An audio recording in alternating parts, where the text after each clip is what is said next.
For UPSC Prelims 2023, approximate 240 days left. In this video, I am going to share with you a proper strategy for UPSC 2023. Hello everyone, Namaste India and wonderful welcome to Civil Aspirant. My name is Mukesh Pukhraj and I hope आप सभी लोग काफ़ी बेहतरीन होंगे। दोस्तों इस video के अंदर मैं आपको यूपीएससी प्रीलिम्स 2023 के लिए एक प्रॉपर स्ट्रेटजी के बारे में बात करूंगा। उससे पहले एक कॉमन सवाल, क्या 8 महीने में यूपीएससी क्लियर किया जा सकता है या नहीं किया जा सकता, मैं आपको प्रैक्टिकल होकर बात करूंगा।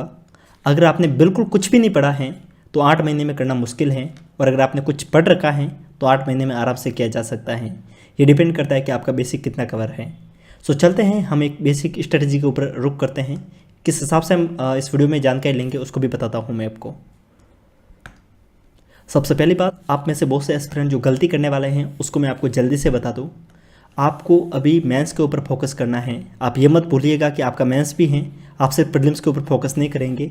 अभी हमारे पास में अक्टूबर जो कि ख़त्म होने वाला है, नवंबर बचा है और दिसंबर बचा है। सो नवंबर और दिसंबर तक आप मेंस को साथ में लेके चलेंगे, ऑप्शनल और एथिक्स को।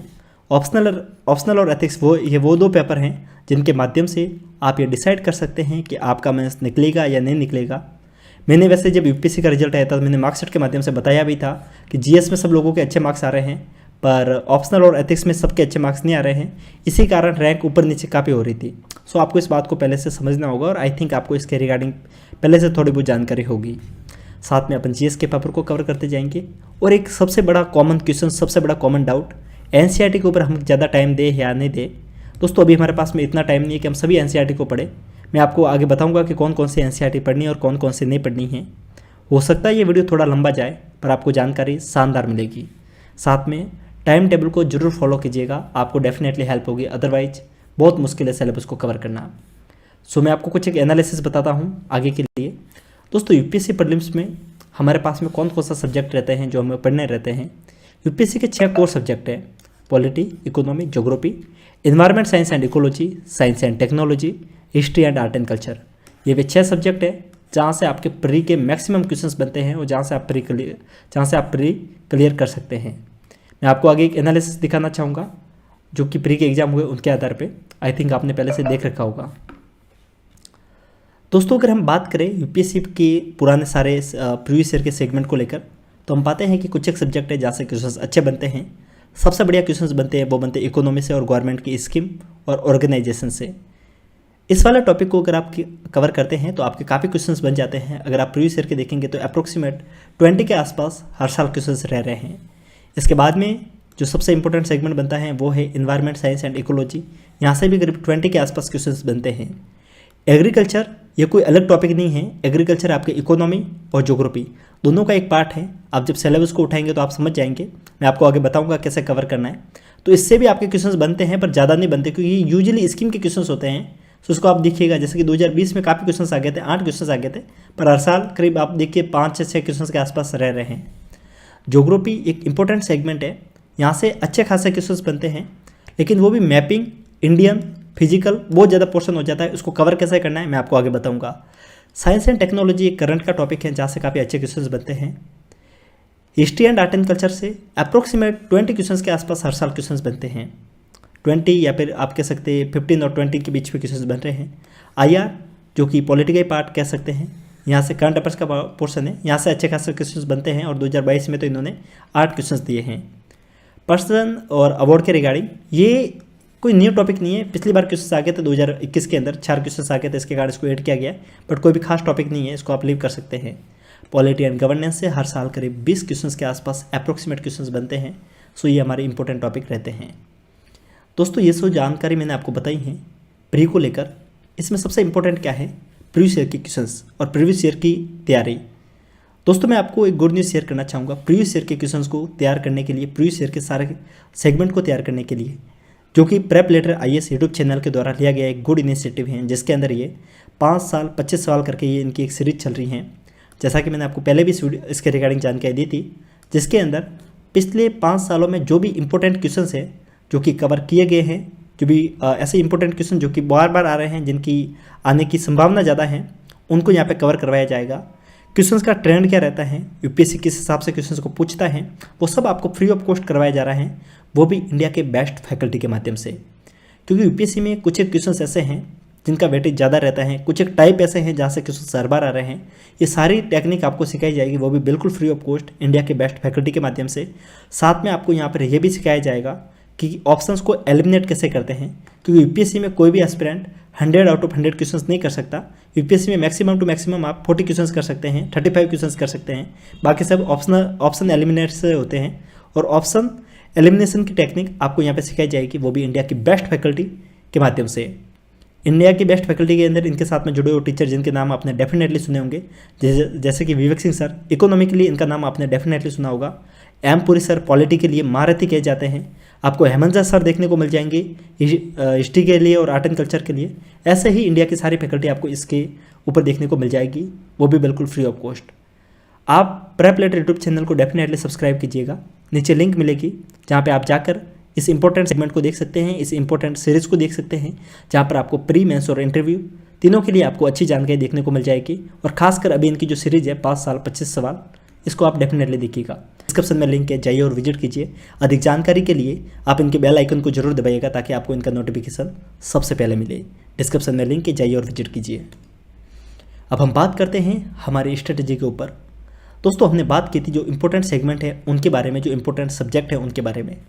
मैंने आपको शुरुआत में बताया था कि हम नवंबर और दिसंबर तक कैसे भी करके ऑप्शनल को कवर करेंगे और एथिक्स को कवर करने की कोशिश करेंगे। अगर हमारा ऑप्शनल पूरा नहीं हो पाता है तो हम कोशिश करेंगे कि हम कम से कम 75% पोर्शन तो कवर कर ही दे, एक पेपर कम से कम हम पूरा कर दे जो सबसे ज़्यादा इंपॉर्टेंट है। क्योंकि यूपीएससी में आप आमतौर पे देखना ऑप्शनल में एक पेपर ज़्यादा हार्ड होता है और एक पेपर यूजुअली ईजी होता है। पेपर सेकंड कह सकते हैं, किसी में पेपर सेकंड ईजी है, किसी में पेपर फर्स्ट ईजी है। तो आप अपने हिसाब से सिलेबस को देखिए, जो हार्ड है उसको पहले कवर कर दीजिए, जो ईजी है उसको बाद में छोड़ दीजिएगा ताकि आप बाद में कर सकें। आपको जनवरी तक क्या क्या कवर करना है उसको आप ध्यान दीजिए। मैं आपको जो सीरीज बता रहा हूँ आप उसी हिसाब से पढ़ेंगे तभी आपका सिलेबस खत्म हो पाएगा। और उसको पढ़ने का एक तरीका रखेंगे तो ही आप पॉलिटी और इकोनॉमी को साथ में चलाइएगा, क्योंकि दोनों करंट के टॉपिक है। पॉलिटी और इकोनॉमी करंट अफेयर्स के ऊपर चलती हैं। ज्योग्राफी और इन्वायरमेंट साइंस को यहाँ पे ज्योग्राफी या फिर इकोलॉजी कह सकते हैं, इनको साथ में चलाएंगे क्योंकि इन दोनों के कॉन्सेप्ट आपको बार बार रिपीट होंगे, तब आप याद कर पाएंगे। ज्योग्राफी और इकोनॉमी को आप जितना ज़्यादा रिवाइज करेंगे उतना ज़्यादा ही आप इसको याद कर पाएंगे, क्योंकि आप इनको मगअप नहीं कर सकते। इनको बार बार याद करने की टेक्निक सिर्फ एक ही है, बार बार रिवाइज करो। ऑप्शनल आप कम से कम एक बार फिनिश करने की कोशिश करेंगे और साथ में कुछ एक मेंस के टॉपिक जो कि बहुत ज़्यादा इंपॉर्टेंट है। अगर आप देखेंगे कि पेपर फर्स्ट में आपको सोसाइटी बहुत ज़्यादा इंपॉर्टेंट है और पेपर 3 में आपका सिक्योरिटी, यहाँ से काफ़ी अच्छे क्वेश्चंस आते हैं। जैसे कि सिक्योरिटी से इस बार करीब 70 मार्क्स के क्वेश्चंस आए, सोशोलॉजी से अप्रोक्सीमेट यहाँ से करीब 40 मार्क्स के क्वेश्चंस आए। सो इन दोनों पेपर को आप इन दोनों सब्जेक्ट को आप हल्के में नहीं ले सकते, बाद के लिए नहीं छोड़ सकते। तो इनको आप अभी से कवर कीजिएगा। और आईआर जो कि करंट अफेयर्स का टॉपिक है, जो कि आप मैगजीन से कवर करते जाएंगे, इतनी समझ आप में होगी ऐसी मैं उम्मीद करता हूँ।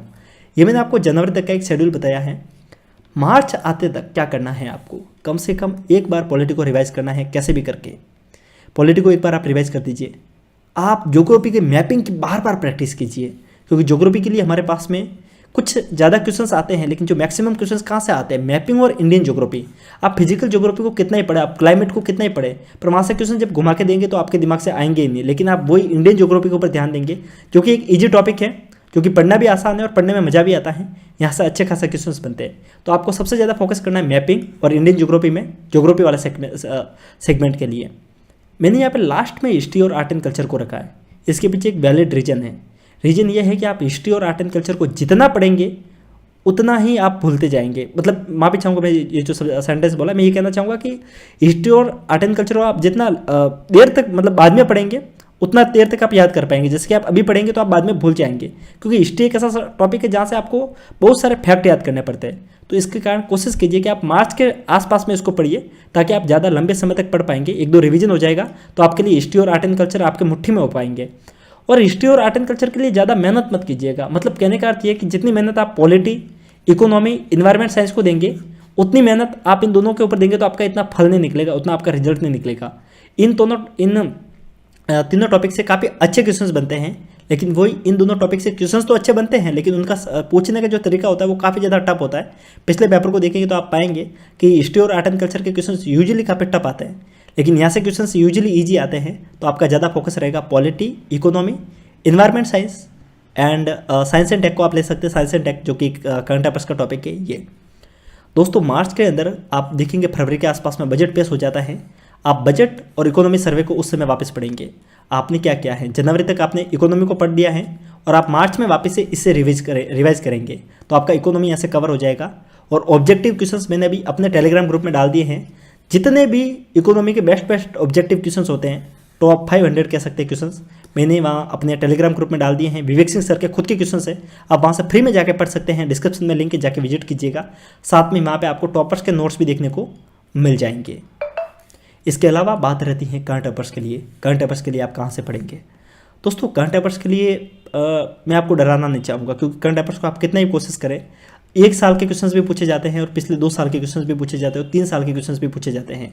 लेकिन एक पैटर्न देखा जाता है कि 1 साल के क्वेश्चंस थोड़े कम होते हैं, 3 साल के क्वेश्चंस भी कम होते हैं, पिछले 2 सालों के क्वेश्चन ज़्यादा होते हैं। मतलब कि ओवरऑल देखें तो अगर यहाँ से 3 क्वेश्चन है तो यहाँ से 5 होंगे और यहाँ से मान सकते 2 होंगे। मैं आपको ये नहीं कह रहा हूँ कि 3 क्वेश्चन ही होते हैं, आप एक बार समझने की कोशिश कीजिएगा। इस टाइप में क्वेश्चन का पैटर्न रहता है। तो आप करंट अफेयर्स के ऊपर ज़्यादा अभी फोकस मत कीजिए, क्योंकि करंट अफेयर्स प्रीलिम्स के तौर पे इंपॉर्टेंट, इतना ज़्यादा आप ज़्यादा फोकस करने की मतलब ये मत सोचिएगा कि ज़्यादा अभी के अभी फैक्ट पड़े। करंट अफेयर्स को आप मैथ्स के पर्सपेक्टिव से देखिएगा, क्योंकि आप बिना करंट अफेयर्स के आंसर को नहीं लिख पाएंगे। सो आप डेली बेसिस से अभी से न्यूज़पेपर पढ़ेंगे। अगर आप नहीं पढ़ रहे तो अभी से पढ़ेंगे। और मार्च 2022 लिखना था यहाँ पे, मार्च 2022 से जितने भी करंट अफेयर्स की पुरानी मैगजीन है सबको आप एक बार गो थ्रू कर लीजिएगा, एक बार पढ़ लीजिएगा। और PT 365 करंट अफेयर्स के रिवीजन के लिए सबसे बेस्ट होता है। आई थिंक इसके बारे में आपको जानकारी पहले से होगी, सो आप देख लीजिएगा इसको। मैं आपको भी रिसोर्सेज बताना चाहूँगा कि सब्जेक्ट वाइज किस किस रिसोर्सेज को पढ़ना है। आई थिंक आपको इसके बारे में थोड़ी बहुत जानकारी होगी, फिर भी मैं आपको एक बार बताना चाहूँगा। पॉलिटी के लिए आप M लक्ष्मीकांत पढ़ेंगे, इसके सिवा आप कुछ भी नहीं पढ़ेंगे। बात रहती है क्या NCERT पढ़नी है या नहीं पढ़नी, टाइम मिले तो ही पढ़िएगा, अदरवाइज लक्ष्मीकांत इनफ है।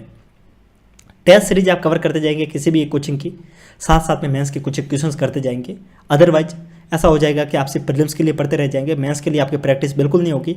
टाइम मिले तो डेली बेसिस पे एक आध क्वेश्चंस लिखे, या फिर 2 दिन में कम से कम 1 क्वेश्चन तो लिखने की कोशिश कम से कम कीजिए। फॉर ज्योग्राफी के लिए रिसोर्स है जो कि बहुत ज़्यादा मैंडेटरी है, वो है NCERT। क्लास 11th और 12th की दोनों NCERT को आप तरीके से पढ़िएगा, जो कि आपको फिजिकल और इंडियन दोनों के बारे में जानकारी देगी। मैपिंग को डेफिनेटली कवर कीजिएगा। मैपिंग को कवर करने के लिए आप एटलस को पकड़ सकते हैं। एटलस के तौर पे आप स्टूडेंट एटलस जो कि ऑक्सफोर्ड का आता है उसको पढ़ सकते हैं। साथ में किसी भी मतलब कोचिंग के नोट्स को पढ़िएगा ज्योग्राफी के लिए, मतलब फिजिकल ज्योग्राफी के लिए, क्योंकि फिजिकल ज्योग्राफी के लिए आप ये सोचेंगे कि आप जेसी लियोंग को पढ़ेंगे। जेसी लियोंग पढ़ सकते हैं, पर जेसी लियोंग के अंदर जो लैंग्वेज होती है, जो फैक्ट जो लिखे हुए होते हैं, उसको पढ़ना थोड़ा मुश्किल हो जाता है। इससे बढ़िया आप किसी कोचिंग के नोट्स के साथ में जा सकते हैं। इकोनॉमी के लिए क्लास 11th और 12th के NCERT पढ़िएगा। साथ में बजट और इकोनॉमी सर्वे मैंने आपको पहले बता दिया है। वीकली एनालिसिस आपको यूट्यूब चैनलों पे आपको देखने को मिलता है। वीकली एनालिसिस देख सकते हैं। कोचिंग के नोट्स या फिर रमेश सिंह, दोनों में से एक पढ़िएगा। कुछ एक कोचिंग के नोट्स आप रेफर करते हैं तो आप NCERT को छोड़ सकते हैं, लेकिन मेरा मानना है कि अगर आप नोट्स नहीं पढ़ रहे हैं तो आप NCERT को डेफिनेटली पढ़िएगा। रमेश सिंह की जगह पे कुछ लोग नितिन सिंघानिया भी पढ़ते हैं, पर आई थिंक कोचिंग के नोट्स अच्छे हो सकते हैं। और अगर आप दोनों में से किसी एक को पढ़ते हैं तो आपकी तैयारी हो जाएगी। हिस्ट्री और आर्ट एंड कल्चर के लिए रिसोर्सेज बहुत ज़्यादा होते हैं, लेकिन आपको सिर्फ सेलेक्टिव पढ़ने हैं, क्योंकि आपके पास में टाइम कम है। क्लास 12th की सभी NCERT पढ़िएगा, जो कि आपको एंशिएंट, मिडिवल और मॉडर्न तीनों के लिए देखने को मिल जाएगी। क्लास 11th और 12th, यहाँ पे फिर से मैंने एक स्लाइड में मिस्टेक कर दी, यहाँ पे 11th लिखना था। क्लास 11th और 12th की ओल्ड NCERT को पढ़िएगा, एंशिएंट, मॉडर्न और मिडिवल के लिए। स्पेक्ट्रम पढ़िएगा। विपिन चंद्रा पढ़ने की भी नीड नहीं है, क्योंकि विपिन चंद्रा मेंस के लिए है। प्रीलिम्स के लिए इंपॉर्टेंट सेगमेंट जहाँ से कवर होंगे वो आपके होंगे स्पेक्ट्रम से। सो आप विपिन चंद्रा को छोड़ के आप स्पेक्ट्रम पढ़ सकते हैं। तमिलनाडु बोर्ड की जो बुकें हैं उसको पढ़िएगा, खासकर एंशिएंट और मिडिवल के लिए, क्योंकि ये पोर्शन आपके आर्ट एंड कल्चर को कवर करता है। आर्ट एंड कल्चर के मैक्सिमम क्वेश्चंस आपको साउथ डायनेस्टी से देखने को मिलते हैं, और साउथ डायनेस्टी आपको तमिलनाडु की बुकों में काफ़ी तरीके से समझा रखी है, तो आप यहाँ से पढ़ सकते हैं। साथ में अगर आपके पास में टाइम मिले तो नितिन सिंघानिया की आप सिलेक्टिव स्टडी कर सकते हैं आर्ट एंड कल्चर के लिए, बट ये तब जब आपको टाइम मिले तब। मैं अब थोड़ा वीडियो की स्पीड को बढ़ाना चाहूँगा, क्योंकि वीडियो काफ़ी लंबा हो चुका है। साइंस एंड टेक्नोलॉजी के लिए आप कोचिंग के नोट्स के साथ में जाइएगा। किसी भी बल्कि बुक की तरफ जाने की नीड नहीं है, क्योंकि हमारे पास में इतना टाइम नहीं है। साथ में आप PT 365 को पढ़िएगा, ये आपके साइंस एंड टेक्नोलॉजी के सभी सेगमेंट को कवर करेगा। साथ में जो मंथली मैगजीन होती है उसमें ये सारी चीज़ें कवर रहती हैं। इन्वायरमेंट साइंस के लिए आप करंट अफेयर्स को कवर करेंगे, कोचिंग के नोट्स को रेफर करेंगे। किसी भी बुक की तरफ अभी जाने की कोशिश मत कीजिएगा, क्योंकि इन्वायरमेंट साइंस को कोई भी ढंग की कोई बुकें नहीं देखने को मिलती है। कोचिंग के नोट्स के माध्यम से आप कवर कर सकते हैं। साथ में आप क्लास 12th बायोलॉजी क्लास के 4 चैप्टर को टाइम मिले तो पढ़ लीजिएगा, वहाँ से आपको एक बेसिक अंडरस्टैंडिंग देखने को मिल जाएगी। सो दोस्तों ये वो सारे चीज़ें थी जो मैंने आपको भी बताई हैं। आई थिंक आपको सारी चीज़ें कवर हुई होगी जो मैंने आपको बताने की कोशिश की है। अगर आपको लगता है कि इस वीडियो के माध्यम से आपकी ज़रा सी भी हेल्प हुई है तो एक बार कमेंट करके बताना। डिस्क्रिप्शन में लिंक है, टेलीग्राम को ज्वाइन कीजिएगा, वहाँ पे मैं आपको टॉपर्स के और भी जो रिव्यू हैं उसके बारे में जानकारी दे दूँगा। आपके प्रीलिम्स को कवर करने के लिए जितने भी रिसोर्सेज हमारे पास में अवेलेबल होंगे वो सब हम आपको प्रोवाइड कर देंगे। डिस्क्रिप्शन में लिंक है, जाके विजिट कीजिएगा। नीचे प्रेप लेटर चैनल की भी लिंक है, प्रेप लेटर आईएएस को भी डेफिनेटली सब्सक्राइब कीजिएगा। नीचे लिंक है, जाइए और विजिट कीजिए। मिलते हैं ऐसे ही इन्फॉर्मेटिव वीडियो के साथ में, तब तक के लिए हंसते रहिए, मुस्कुराते रहिए, साथ साथ में पढ़ते भी रहिए। फिर मिलेंगे किसी और दिन, किसी और रोज़, किसी और टॉपिक के साथ में। तब तक के लिए जय हिंद।